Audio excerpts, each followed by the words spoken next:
All right. Okay. Well, nice to see everybody. So, anyone want to start with anything today? Testimony or anything you want to share?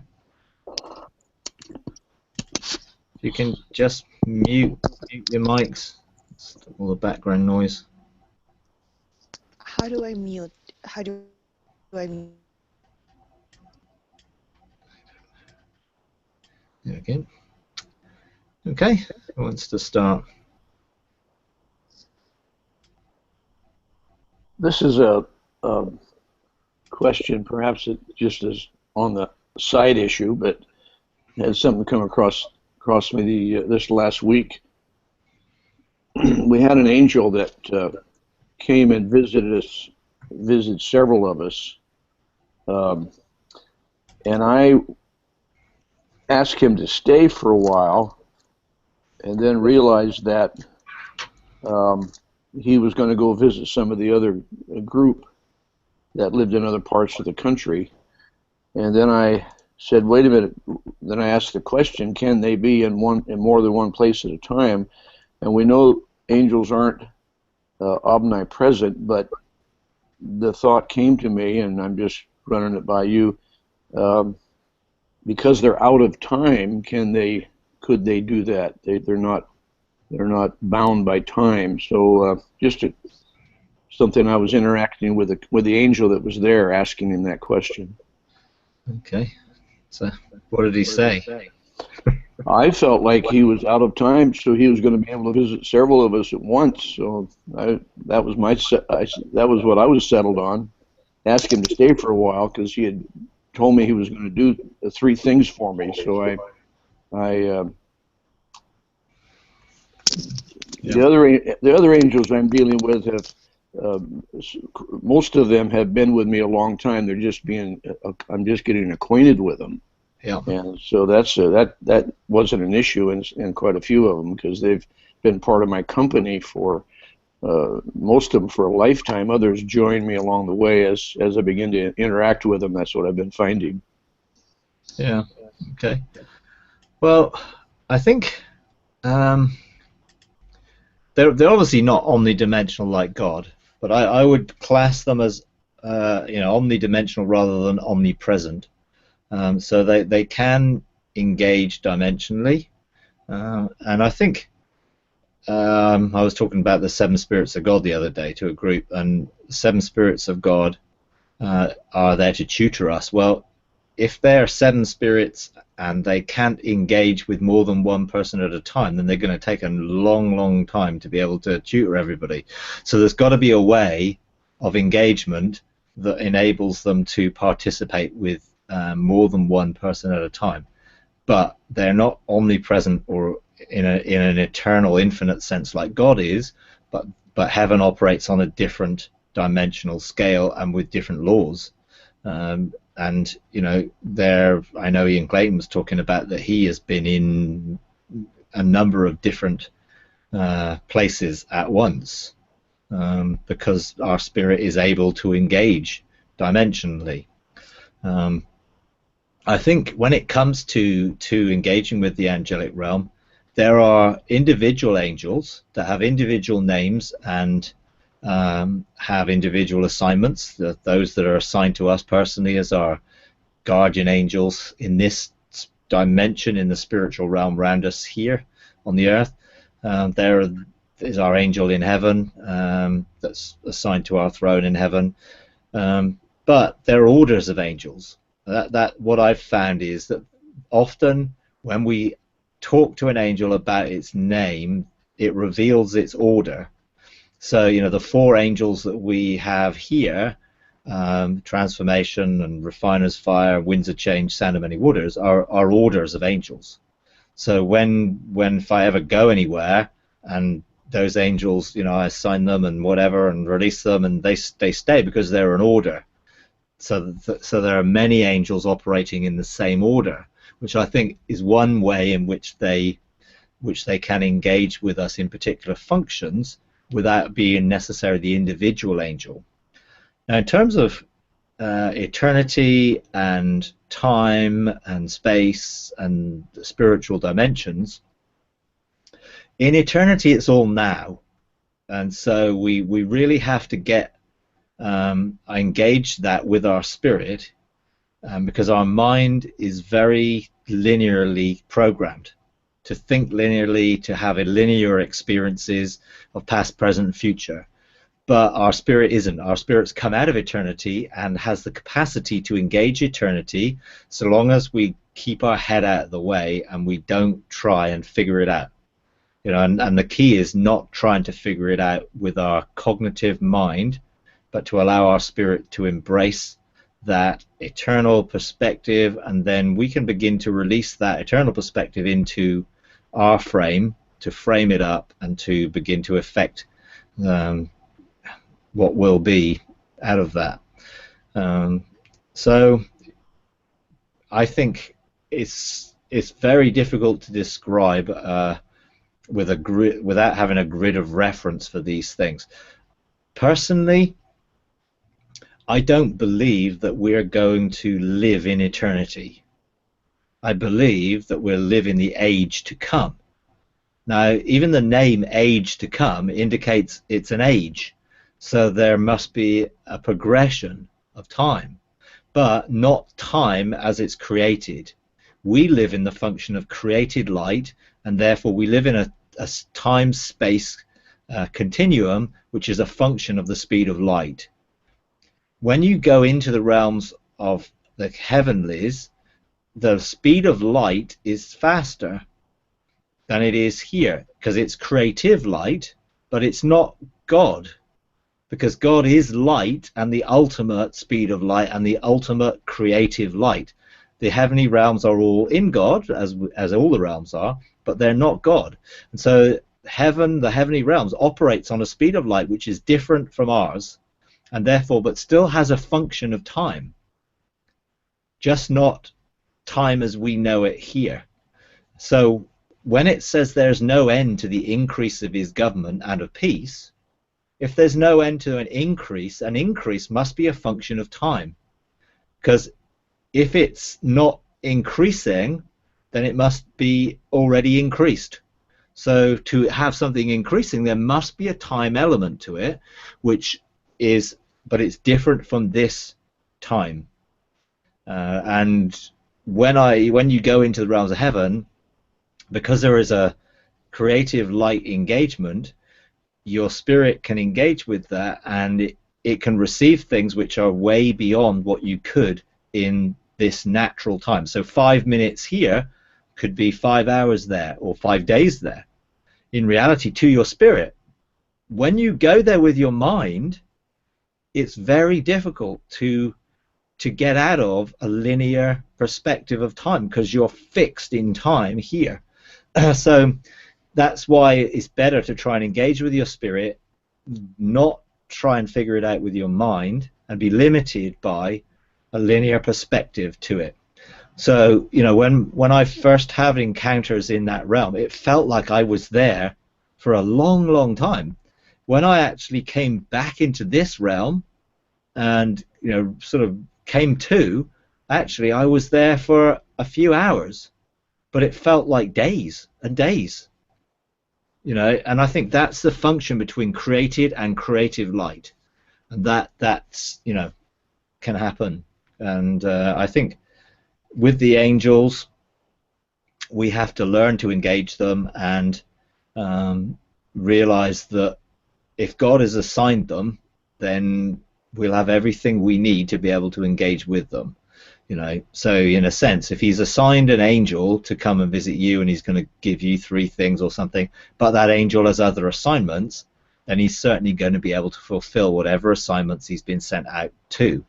And if there is a thing of, okay, this was an order of angels that was sent, then that order can also visit others and do the same thing in different places. But we're just sort of learning some of these things and beginning to get an understanding of how they work, and it's not easy. When you're trying to put a grid of reference around it so you can try and understand it, but it's better experienced, and then the fruit of that experience will bring transformation to us. and we live out of that experience. But yeah, interesting. The one I'm referring to said that he had great influence in heaven, so it could have, he could be at the head of an order, and as you're referring to. Yeah, and there are, there in the kingdom, in any kingdom, there is a different ranks or different functions of government, and there are different angelic functions, and even within an order there are orders. That's why you have the head of the different 10 layers of angels. You have the different heads of that, Metatron being the Chaos, and Gabriel and others who have different names, but they are of that order, but they carry rank. So there is a sort of order that functions there, because everything with God is order, in that sense. That's what kingdom is. So yeah, definitely, and I have seen angels take directions from other angels and take assignments from other angels as God sends the information out. It's like there's a chain of command, if you like, put it that way, that starts with God and gets issued to others, to then issue to others, because that's how God's ordered it to be. Yeah. Just another, while we're on the subject, heaven's been going a long time. I've often wondered if all the angels know each other.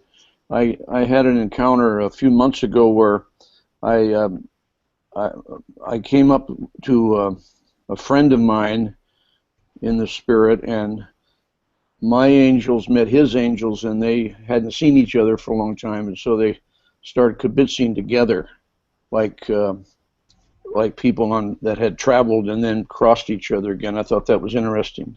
Yeah. Oh yeah. But yeah, again, we sort of try and connect it to this time frame. We know that the heavens were created in alignment with the earth, and we know that the heavenly beings watch the earth being formed. So the heavenly spiritual realm was created first. Now, again, the function of time didn't actually start as we know it until Adam fell. So we can only look at it from that perspective, and even in that perspective, it's a function of the speed of light, and there's very good evidence to say that the speed of light has slowed down considerably from what it was as it's got further and further away from God, if you like. The fall separated Adam and Eve from God, not relationally, but also from a time function, so that what they started out has decreased in speed. Very good Christian scientist called Barry Setterfield, who's written some really good papers on it, presented them, and they originally were just laughed off as if it's just a joke, but actually now mainstream science is taking note and have found calculations that have agreed with his theory that time is slowing down, and he extrapolated the time speed of light slowing down in that sense, which affects time, and extrapolated that 6 days equals 13.4 billion years, interestingly, using the data that he produced.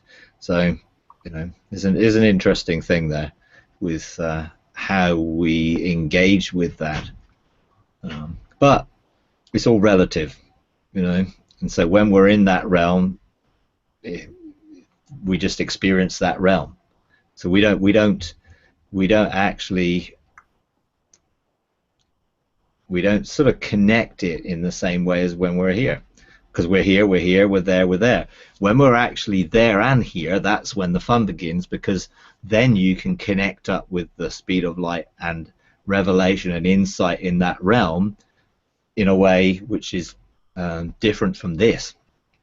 So for instance, I can here be looking to engage there, and there all the information can be available for me in an instant, even though I'm in this realm, because that realm's faster. So let's say I engage with my spirit in the realm of heaven, looking for, hey, I need help here, and because of that realm operates in a different time frame, that help can be available instantly. I don't have to wait for it, because my spirit is in that realm already. So I'm connected to a realm which operates at a different speed of light, and therefore I'm not subject to the limitations that I am here. Which is why, in a sense, I never have to think about what I'm going to say, because it's already prepared. In a sense, I just have to deliver it, because I'm connected to that in that realm. So my spirit is leading rather than my soul.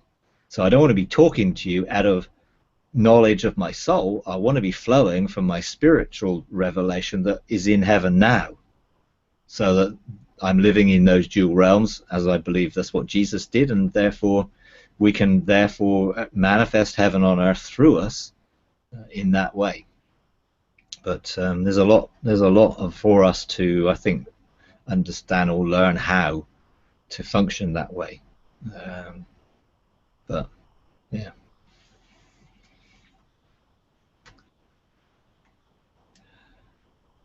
Okay. Anyone else got something they want to share or ask? I have a question. Yeah. Okay. So how do you divide your soul from your spirit? Because to be frank, I've been kind of struggling the past week. It's like my soul is like my spirit. I want God. I really want God, but my soul has just been having a hard time bridling my soul. And Ian Clayton did a teaching on separating your soul and your spirit. But I think if you could, tell me more about it, that would. Okay. Well, I think this does cause a lot of confusion with people, in that people sort of see that, okay, well, that means the soul must be bad. The soul isn't bad. It just needs to be retrained and restored and renewed. So renewing of the mind, purifying the heart, and ultimately the issue with dividing soul and spirit is the soul has been in control or in charge for a long time.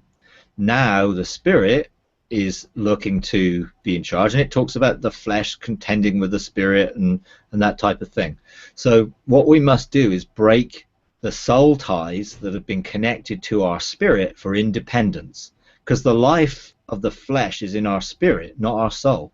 Without our spirit in our body, our soul cannot remain, and our body will die. So as soon as our spirit leaves our body will die, and the soul won't be able to remain there.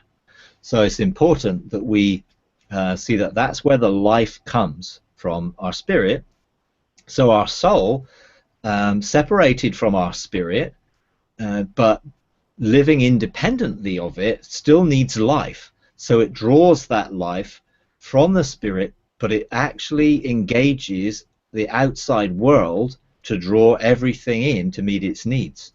So it's created soul ties to the spirit for independence and for self-centeredness, effectively. Mm-hmm. So what we're doing is breaking those soul ties. That's what we do. We break the soul ties between soul and spirit, and then we reintegrate it, because we don't want to be separated. Okay. God made us to be one. So we want our soul and spirit working together in complete unity and harmony and unison, flowing together, and so that the soul and spirit are integrated, that we become as God intended us to. Engaging the world through our spirit and our soul, cooperating and receiving the revelation of that and flowing with it, rather than the soul looking to try and do it all on its own. Yeah. So there's I mean, Ian Clayton has a teaching. His teaching's usually pretty, visual, and he took a log or something and split it, and kept Yeah. splitting it and kept splitting it. For Mhm. me, I didn't need to do that. I just decided every day that my soul was going to be surrendered to my spirit. So I'd already at that point dealt with my sort of soul gates, and looked at dealing with the things in my soul gates and the familiar spirits, and I'm sort of in the middle of sort of teaching that at the moment, and I really made a choice, and I made a choice on I desire to have intimacy with God. I desire my spirit and soul to be together. So every day I present myself as a living sacrifice so that I don't function through the soul. Now I had to get to the point where I went through a period where probably maybe it relates to what Ian Clayton was talking about, where I had to die, to that whole self and my soul needing to know, needing to have information, needing to feel safe and secure by having the information. So I had to learn to trust God when I didn't have any information, didn't see anything, didn't hear anything. Just trust God, because God's God and I trust him, and that my soul had to yield and surrender to that. Once that had happened, and I went through a period of not hearing and seeing for 3 or 4 months, until I got to the point where my soul stopped crying out needing to know, to my soul surrendered, and I surrendered everything to God, which may relate to the sort of period that Ian Clayton was talking about. I didn't see it as I'm separating my soul and spirit, Mhm. in a sense, because actually they should be integrated. What I saw it as, my soul surrendering to my spirit. So I guess it's semantics about the process, but ultimately, my soul and spirit now feel more integrated and cooperating than ever. And very rarely does my soul get in the way, um, because it's found that the life that comes from inside, and if your gateways are open and the river of life is flowing, is so much better than what you can get from the outside. Everything you get from the world has caused damage and hurt and pain, most of it. So the soul eventually gets the message. It's so much better to get the life that comes from God and our spirit being one and becoming one, so that life flows from the inside out rather than looking to draw it from the outside in. So in a sense, for me, it was a decision, and then a process where that decision was put to the test. And that was quite a severe test for me, because I didn't realize how much my soul needed to know, so that it would feel safe and secure, until I got to the point of, well, of course I trust God. Well, when I got to it, my soul didn't. My spirit certainly did, but my soul needed to know what God was doing, and to have it. So long as God was telling me what he was doing, my soul was really happy. As soon as God stopped telling me what he was doing, and I just needed to trust what he was doing without being told, my soul was not happy, until it got to the point where, actually, no, you're going to die to that. You don't need to know. You're going to trust God. And that was a hard 4 months. But at the end of it, I got to a point where I know I trust God, and I know he trusts me. And I don't need to do anything to earn that trust, and neither does he. So it's not based anymore on performance or him doing anything for me. It's just pure relationship. So I trust him because he's God and I love him and he loves me. So the relationship took on a whole different understanding from my soul's perspective in that process. And I think probably people will go through different processes for the same ends. And I think this is where it's dangerous just to have, okay, you must do it this way. Okay. Because I don't believe God must do it anyway. He'll do it with you, whatever way you need. It's just seeking him and asking him for the process to bring your soul and spirit into oneness and it be integrated. and he'll show you what you need to do. And I think that's the key. Use the principles, but see how it works for you. People use gateways, and and I use that because it's helpful, and I see it as a biblical thing. But I know a friend of mine really struggles with the concepts of gateways, but he just sees it as rivers flowing. So it's just there are blockages and hindrances to the river flowing, and that's how he sees it, because it is a flow of life. I mean, I engage that in terms of the river of life flowing. They just threw for me like sluice gates, if you like, that how much is being let through. So it's finding an analogy or a picture that helps you relate to it and not be limited by having to fit in with anybody else's. But the principles are, our spirit has areas or senses that are active, our soul has senses or gates which are active, and we need to have them all working together in unison, as does our body. And that's it. How it works for you, it will work how you engage it. And I sort of feel it's really important that we all have the freedom to be able to find how the principle works in us. And therefore the language may be different, the pictures may be different, but actually the basic principle remains the same. Bringing our soul into a position of submission to our spirit and to God. But actually submission is not a bad thing, because it just brings the blessing. It's like, hey, I surrender. I'm going to stop trying to meet all my needs myself, and I'm going to trust God to meet them for me. Which runs up against the knowledge of the tree of good and evil, because that whole principle of pathway was, you can do this apart from God. You don't need God. Yeah. You can be like God without him, and that's what man has tried to do ever since. Following that wrong pathway has created these issues, which now we have to follow the right path. And if we're on the right path, then everything will flow in the right direction for the right purpose. But it's a process, Okay. So, anybody else has something, or can I share? Cool. Carry on.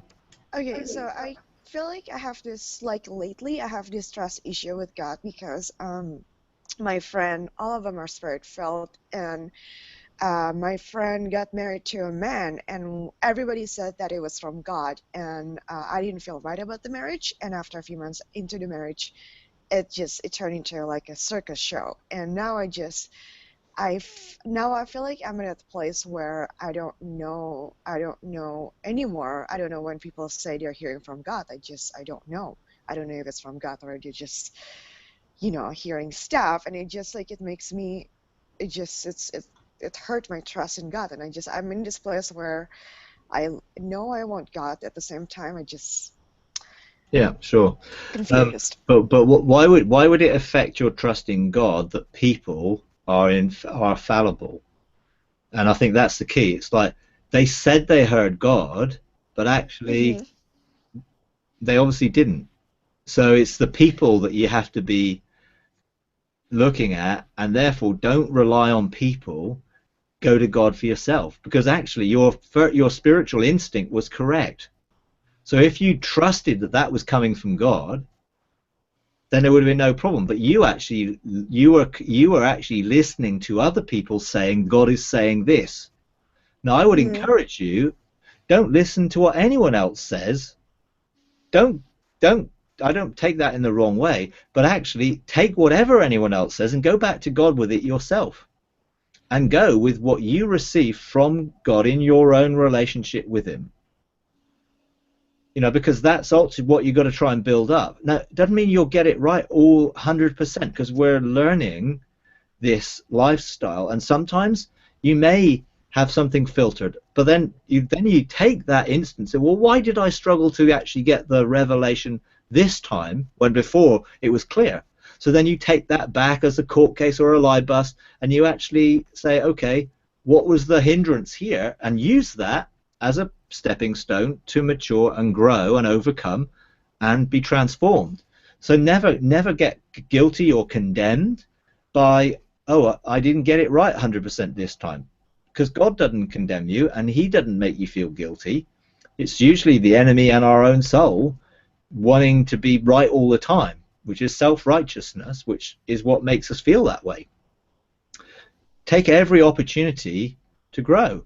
Now, I respect people. I listen to people's things and whatever, but when my spirit resonates with it, it's like, yeah.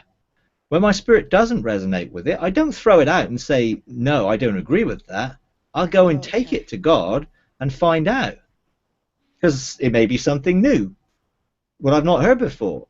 So I don't immediately throw it out, but I will go back to God and say, God, I need revelation of this. Is this the truth? Is this from you? What are you saying about this? Is there an aspect of this? Because a lot of times there's mixture in a lot of things. So, I would encourage people, don't just, what anyone says, make sure God says it to you. Otherwise, it's just information. Okay. I can give you lots of information that comes from my own personal experience, but unless you get the revelation of that from God yourself, it's just my information. It's secondhand. So everyone needs to get the truth for themselves by taking it back to God and coming into agreement with the truth that God gives rather than what man gives. God can use people to open up a realm or an avenue for us, but we have to find it ourselves.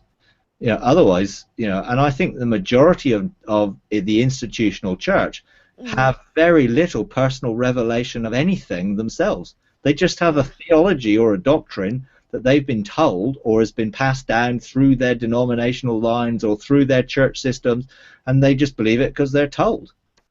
Well, that's what we believe, rather than actually, no, I'm not believing something just because someone else said it. I need to know it for myself so that it becomes true for every generation, that we get our own revelation. Yes, we have a heritage passed to us, but that heritage is actually hear God for yourself. You confirm what is the truth for yourself. Don't just believe it because we said it. Because actually, how many times have we said things that we've then changed our mind later when we've had fresh revelation? A lot of the time. And it is progressive. I know more than I did now than I did the year before, and the year before, and the year before. So if that's the truth, then I don't know everything. And so I'm only operating on the revelation I've got now, and hopefully that revelation, as part of my journey, will increase and become more clear as I go on. And as my relationship with God deepens, so will the revelation that I have, and my understanding of that revelation will also deepen in the relationship. But if I have changes in my thinking and changes of how I view things, I don't get condemned that, hey, I was wrong. I had that revelation that I had then. Now I've got fresh revelation, so that is just progressively increased and unveiled.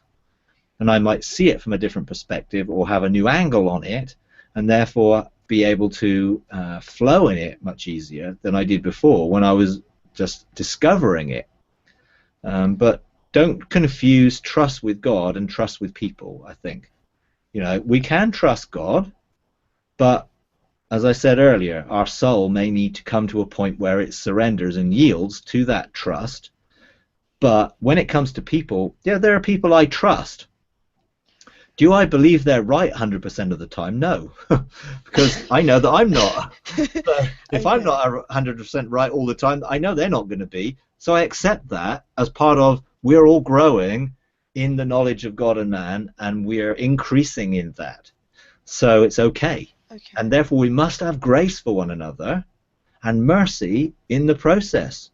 So when someone gets it wrong, I know they're not doing it deliberately. So we forgive each other and we talk about it, and we have a culture of honor that we can discuss things without the I'm right and you're wrong. Let's discover the truth together. So then we submit things to each other. And this is what we do in our bench of three. We submit the revelation that we've all got on any perspective to each other, and we get a bigger picture, which gives us a fuller perspective, because it means that I don't have to have all of the jigsaw puzzle. I just need my pieces of it to make the whole, which again brings it back to relationship and not being independent. Okay, and I'm not independent of God, and I shouldn't be independent of others, but I don't put my trust in what they say. I put my trust in the relationship I have with them, and we work out the truth together. But that trust has to grow. We didn't have that trust as a Venture 3 when we first started out. We went through a process of openness and honesty and transparency, and hey, let's speak the truth to each other. And sometimes the truth hurt. It's like, oh, that's how you see me. Oh, right, okay. Really sorry, I didn't realize that.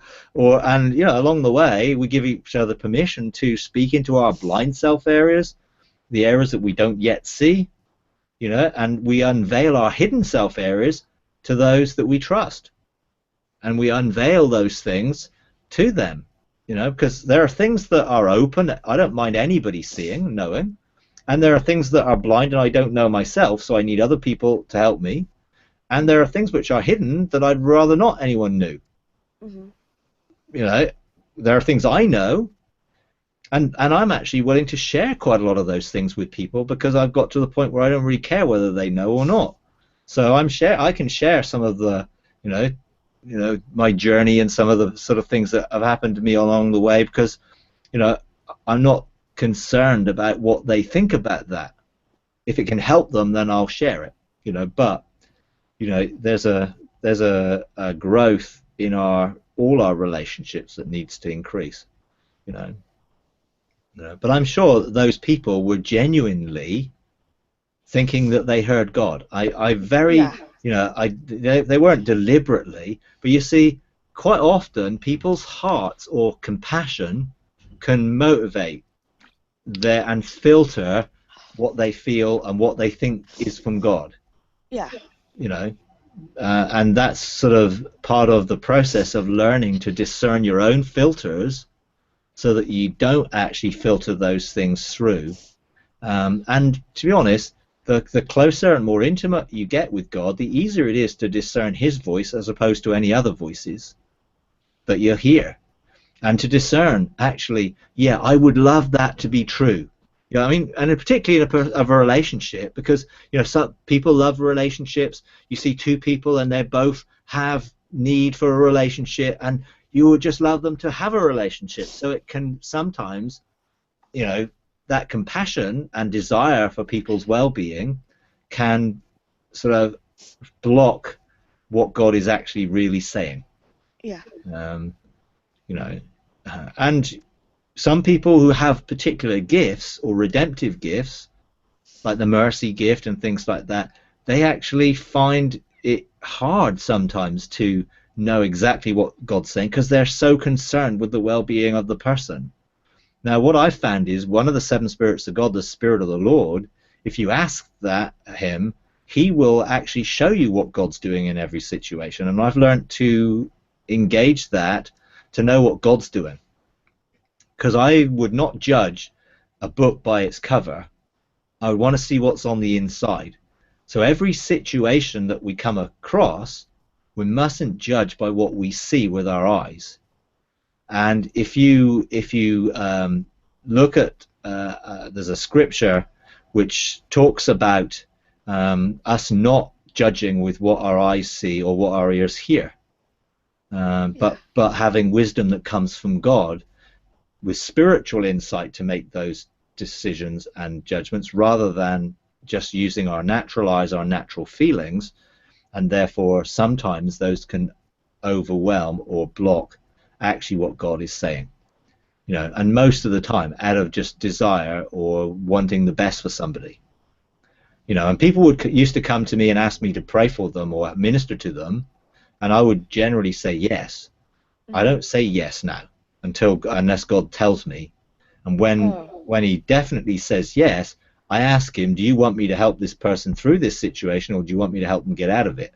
Because quite often God is using the situation people are in. They just don't like it because it's tough. But we grow through trials.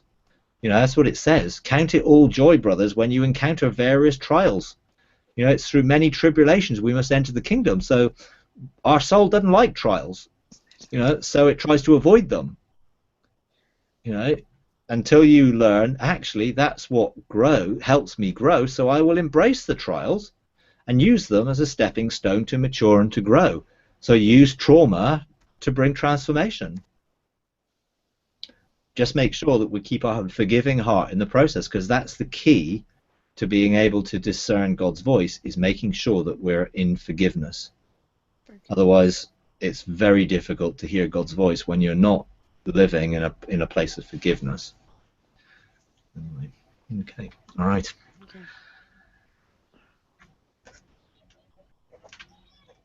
So, have you got anything, Christian or Mike, you want to share or ask?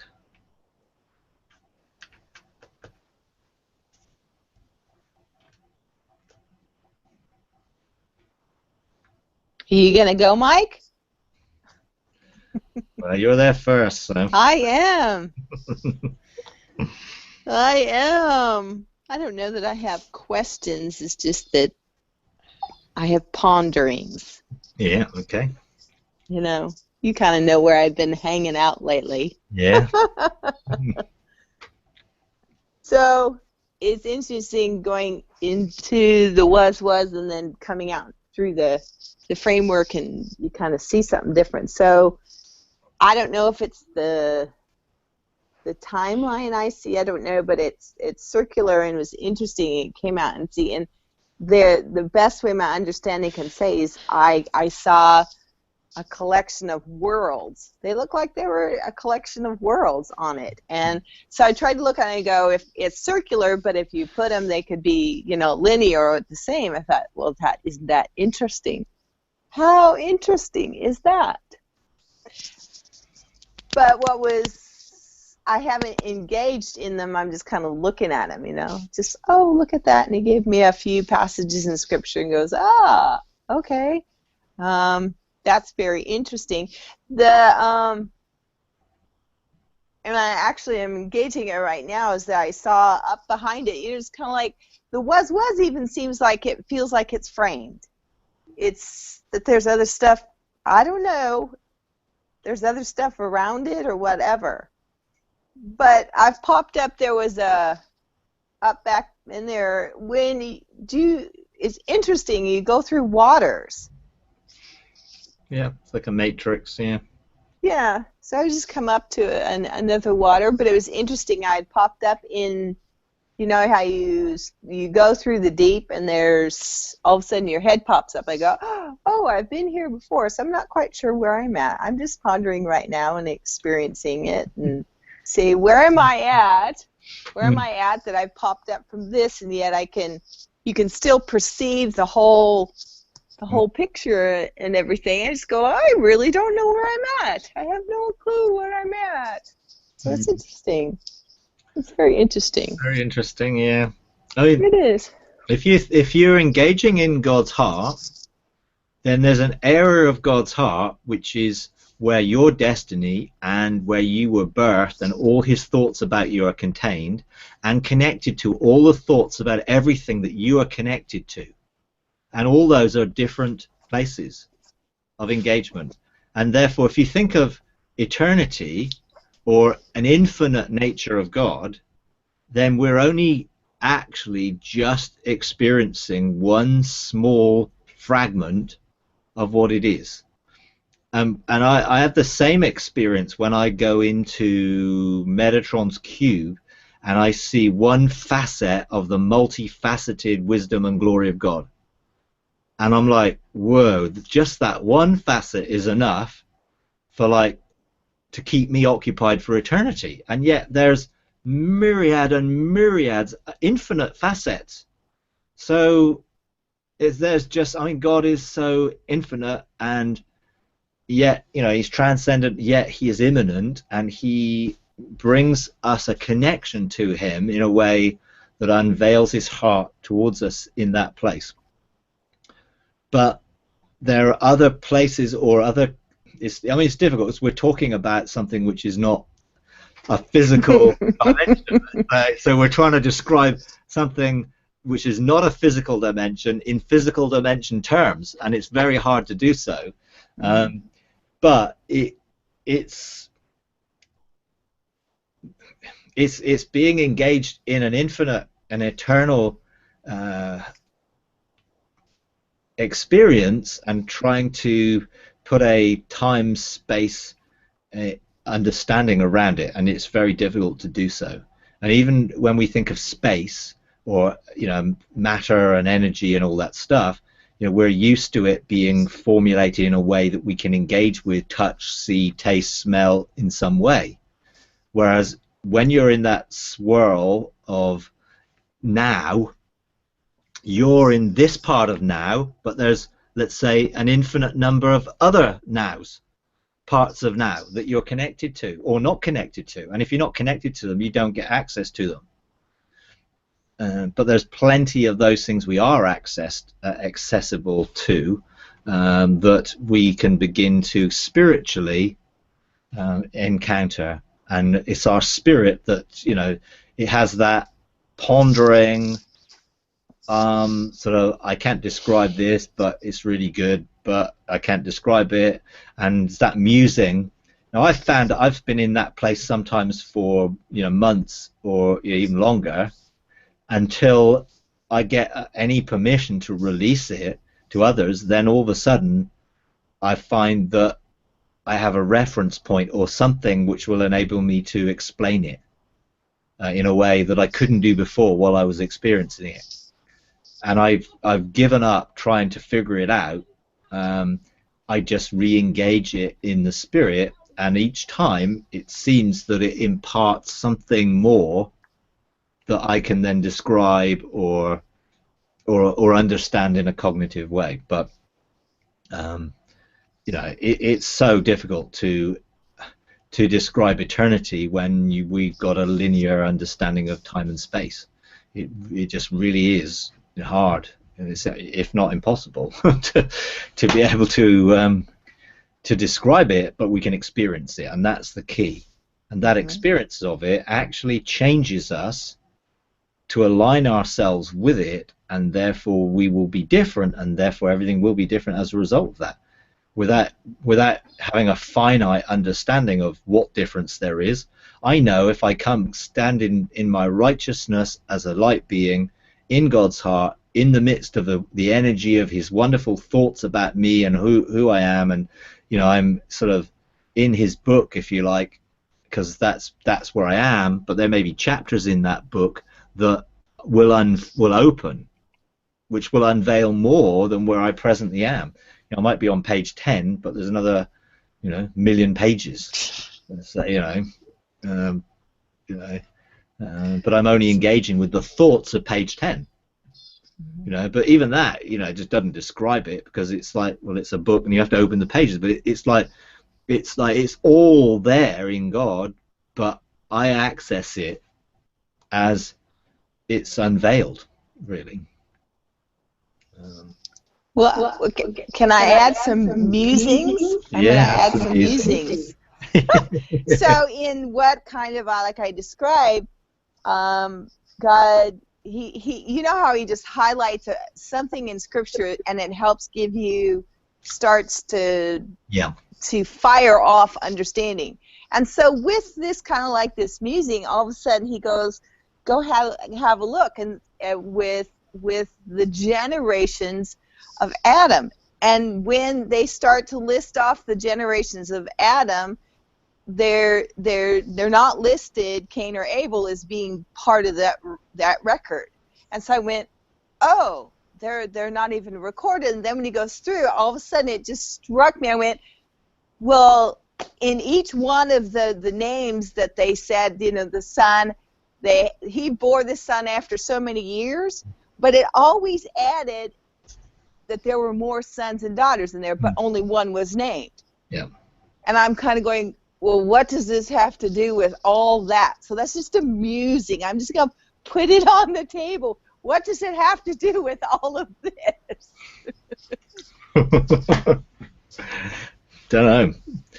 I know. But I think what that speaks to me of is of the finite nature of what we can understand, and God's there's more, and there's more, and there's more, and there's more. And yes, I've shown you this name, but actually I've just shown you a glimpse of what is a, I've given you one name of a tribe rather than every individual name. And so everything that God does, he sort of gives us an introduction to it, and then there's always more and always more and always more. And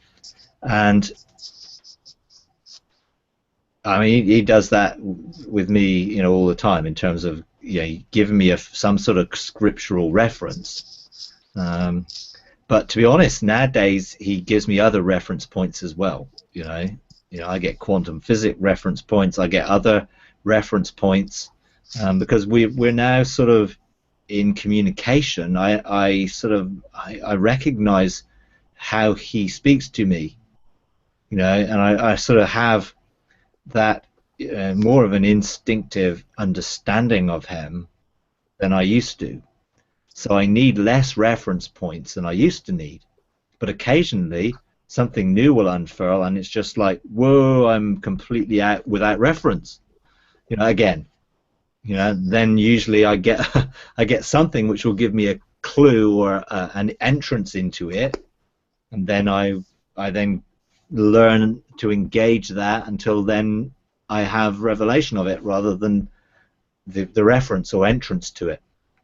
But it's it's a great journey of and how a finite mind, albeit created in the image of God with creativity, can connect to an infinite God, which is just as well we've got Jesus, who became flesh and dwelt amongst us, full of grace and truth, and was the express image of God and revealed him to us. Without that, it would be impossible, really, to engage in what we're doing. So it's interesting. Last week I shared, all of a sudden, Father says, I saw grace upon grace, in Hebrews, grace upon grace, and he asked me and goes, well, what do you need grace for in the was? And I go, what? What do you mean? And I had linked grace and redemption totally. It was bathed in sin. And he goes, And boy, that just fried my brain. Just like, it just, what do you need those things for? Because I only saw them from the perspective of what I needed, or, and so that was just like, oh my gosh, that was amazing.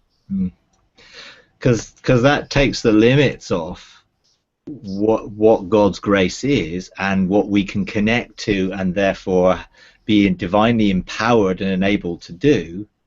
And the more we disconnect it with sin, the less we become sin-centered and sin-focused, and the more we can become eternity-focused and creatively focused to establish things rather than try and restore everything. Mm-hmm. Most of what our function is right now is to bring restoration of something, which, because it's been connected to sin. So everything about creation and bringing, answering creation's groan is because creation has been subjected to the futility of sin. So we see it all around us. But when we go into God's heart, where the Lamb was slain before the foundation of the world, there is no sin. That's where it's just like, whoa, the limitations are off, and so we then can begin to see the solutions to those sin problems and every other problem from an eternal perspective rather than a temporal one. Because most of what we've tried to do is come up with temporal solutions to an eternal problem, or a spiritual problem, and we need to find the eternal solutions. And eventually, when there is no sin and we're in the age to come, we fully will focus on what is to be rather than correcting what has happened and bringing restoration of all things. We will just be in creative mode, which will be really exciting. And I've had glimpses of that. I've had some glimpses of what it is to birth things, to create things out of the desire of your heart and out of the destiny in your spirit. And I must admit, I don't focus on that because we've got such a lot to do. But having an eternal perspective on it enables you to do it in a completely different way. A lot of what we've done is try and find earthly solutions for earthly problems. We need to find heavenly solutions and eternal solutions to earthly problems, so that we're not trying to come in the same spirit that we're seeing to change. Everything must come from an opposite spirit, which is where eternity comes from.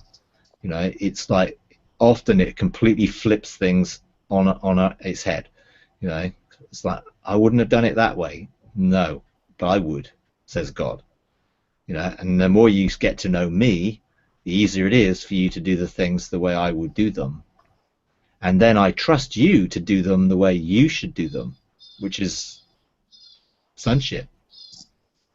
That God would trust us enough to know his heart, that we would do things the way, well, to have the desired effect, but in our way. So we can creatively have solutions that come through who we are, not rules or orders, but principles that bring creativity into play. So each person can see a problem, engage God, and every person solve that problem differently. But everyone has the result at the end that God intends. Now that causes people problems, because everyone likes to know this is the way to do it, where actually God is not going to say this is the way to do it. He's going to say this is the person to do it. And therefore we have the freedom and the liberty to produce the solution through who we are, and it will look different from every other solution that would have been produced. And that is how God is, multifaceted, and he has people who reflect those different facets of who he is. The problem is, when we come together, we want to come into some sort of agreement about how rather than why and what. And the how is very different, because the manifold wisdom and manifold grace of God are exactly that. Myriads upon myriads upon myriads of people that he has created to reflect the infinite nature that he is, which is why we cannot be clones of each other. We have to be in the image of God, but it's not the same image. And I think that again fries people, because everyone wants to have this conformity that we should all be the same and uniform, and actually he didn't create it that way. So yeah, that was a really musings.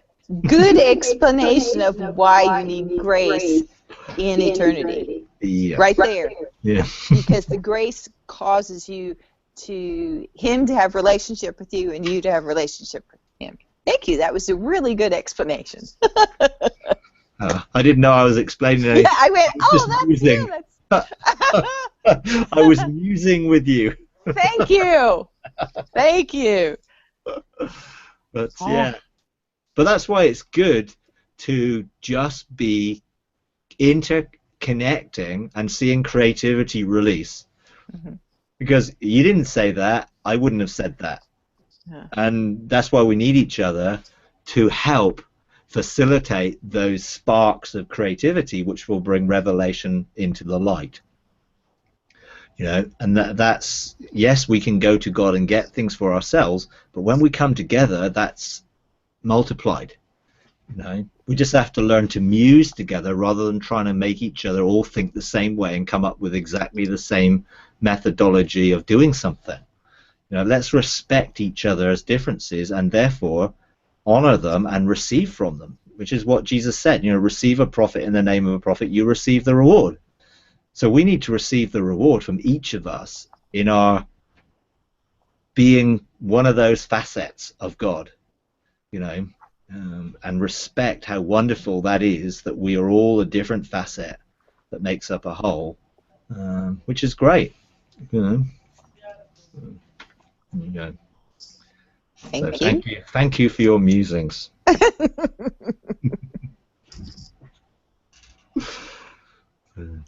Awesome. So, have you got anything, Mike, before we finish? Give you a chance to share anything or ask anything while I'm still there? No? No, I'm good. Thank you, though. Okay. All right. Okay, no problem. Okie dokie. All right, that's gone for. So, okay, we'll leave it there.